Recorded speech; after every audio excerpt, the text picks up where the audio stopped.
Welcome back to our project here on Building Wisconsin. I'm Stuart Keith, and we're following along the process for preventing a sewer backup in your basement. Let's head back downstairs now, catch up with our master plumber, Denis Nowak from Clearview Plumbing.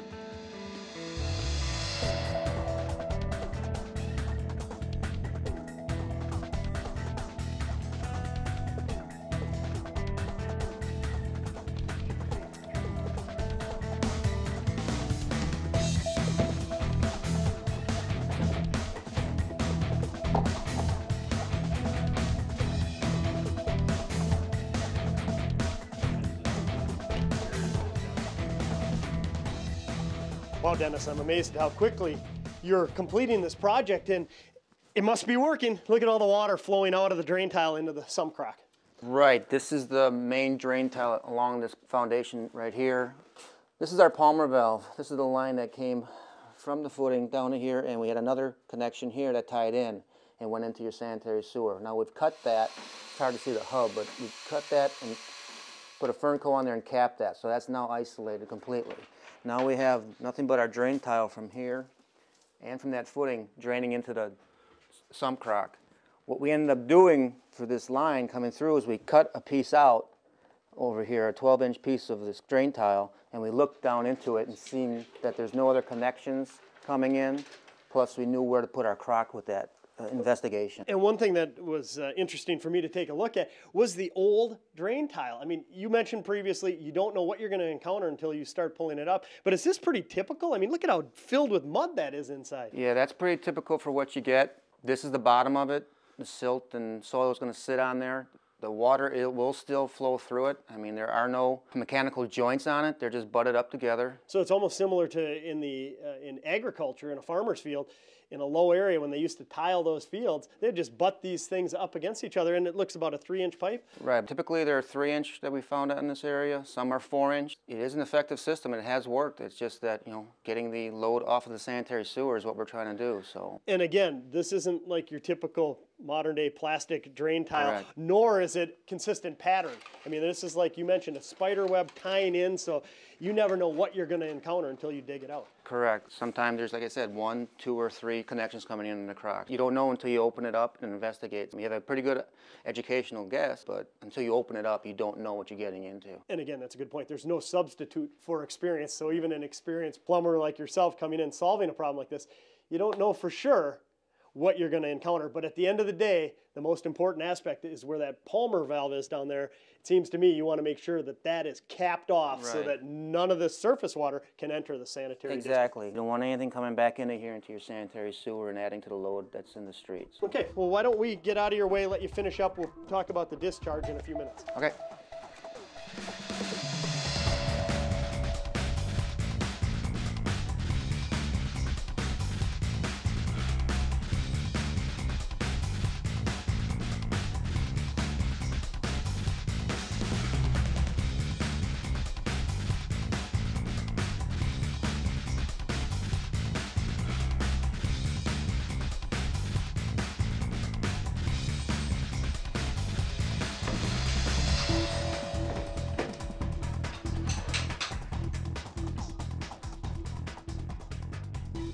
Wow, Denis, it's looking just great. And shortly after we left our last segment, I noticed the building inspector came by. So this does require a licensed plumber to do this type of work.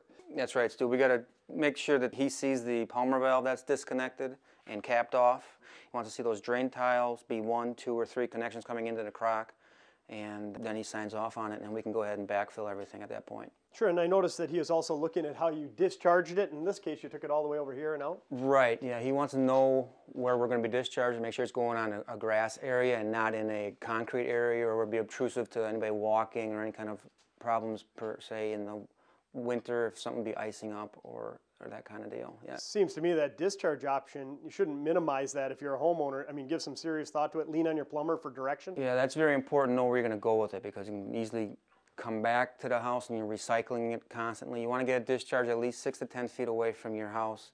We come out above grade here so it can get away. You can also bury it if you want, if you have an option where the grade slopes away from your house. You can get it out even further away. But again, talk to your plumber about that. Right. Talk about the different options. Right. And really, there's no reason for not taking care of this, because as we've seen throughout today's show, this is a huge problem, a huge strain on the public sanitation system.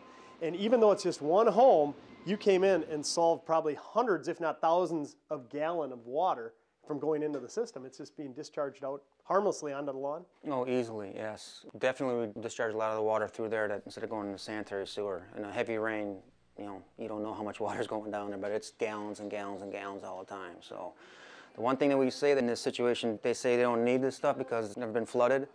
As soon as we put these sump pumps in, they've been discharged and they've been doing their job. So the problem that they never knew they had, they actually do have, and now it's being alleviated going onto the ground and going off away from the house. And that's the sound of experience. There's no substitute for experience. So if you're a homeowner, do your homework, get the right company for the job. And again, I just can't stress enough. I came down here, I was expecting it to be a lot messier.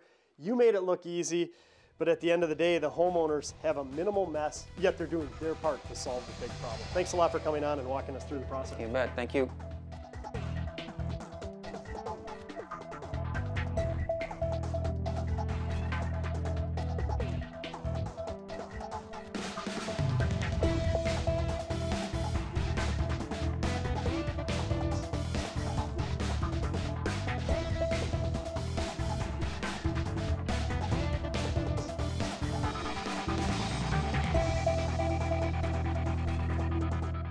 The preceding program was sponsored by the Building Wisconsin Television Network.